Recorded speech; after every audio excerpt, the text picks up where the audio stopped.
Baboy na iniikot sa nagbabagang uling, kumakatas ang taba habang iniihaw, namumula at malutong na balat. Takam na takam ka na ba sa lechon baboy? Ngayong araw, dadalhin namin kayo sa lechon capital of the Philippines, ang La Loma sa lungsod ng Quezon.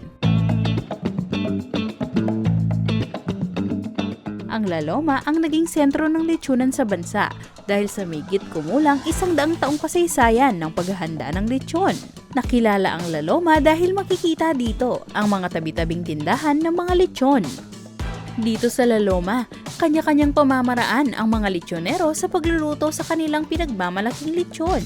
Kagaya na lamang ng Mang Tomas Lechon sa La Loma.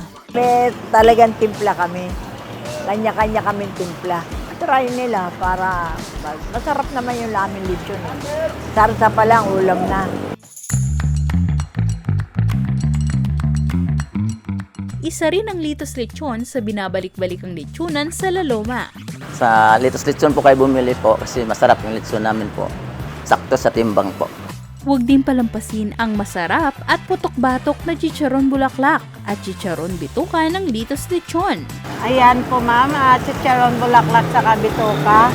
Laman loob po yan eh.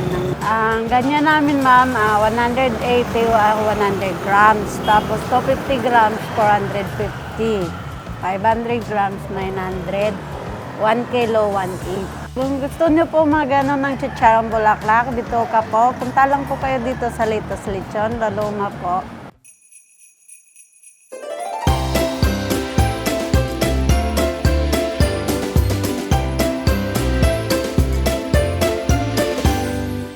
Kung nagbabalak kayong bumili ng lechon ngayong holiday season, ang Lechon La Loma na ang sasagot sa pang-main event na handa na pagsasaluhan ng buong pamilya ngayong Christmas sa Pinas. Ngunit hinay-hinay lang mga Kapinoy sa pagkain ng lechon. Ika nga nila, everything is good but in moderation.